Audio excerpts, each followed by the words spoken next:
একেবারেই ভঙ্গুর মানসিকতা নিয়ে বিশ্বকাপে নিজেদের প্রথম ম্যাচে শ্রীলঙ্কার মুখোমুখি হয় বাংলাদেশ। ম্যাচে পাহাড় সমচাপ, তার প্রতিফলন ক্রিকেটারদের পারফরমেন্সে। যদিও শেষ পর্যন্ত এই চাপ এবং প্রতিপক্ষ দুইই জয় করতে সক্ষম হয় টিম বাংলাদেশ। একটা জয়ে বদলে যায় অনেক কিছু। চির ধরে যাওয়া আত্মবিশ্বাসে জোড়া লাগে, নব উদ্যমে ঝাঁপিয়ে পড়ার অনুপ্রেরণা তৈরি হয়। শ্রীলঙ্কার বিপক্ষে পাওয়া অতি প্রয়োজনীয় জয় থেকে বাংলাদেশের এমন প্রাপ্তি দেখতে পাচ্ছেন সাবেক অধিনায়ক তামিম ইকবাল।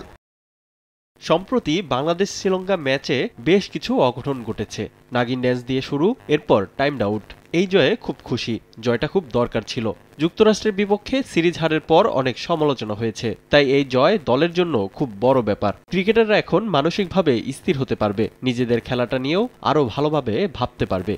ম্যাচ সেরার পুরস্কার রিশাদ বাগিয়ে নিলেও খেলায় আলাদা ইম্প্যাক্ট ছিল মোস্তাফিজের। তার হিসেবি বোলিং সঙ্গে ৩ উইকেট জয়ে রাখে গুরুত্বপূর্ণ অবদান। ফিজের হঠাৎই বদলে যাওয়ার পেছনে ধোনির কৃতিত্ব দেখছেন তামিম।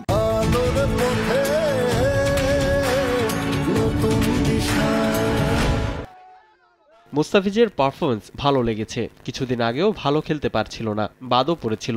পরে আইপিএলে গিয়ে ধোনির সঙ্গে খেলেছে। এরপর থেকে তাকে ভিন্ন এক বোলার মনে হচ্ছে। শান্তভাবে খেলছে। ও ভালো খেললে বিশ্বকাপে বাংলাদেশের ভালো করার সম্ভাবনা বেড়ে যাবে। তবে মাত্র এক জয়ে আত্মতুষ্টিতে না ভুগে পুরো বিশ্বকাপে ছন্দ ধরে রাখার চ্যালেঞ্জ নেওয়ার পরামর্শ দিয়েছেন দেশের ক্রিকেটের অন্যতম সেরা তারকা। এস এম ইকবাল, সময় সংবাদ।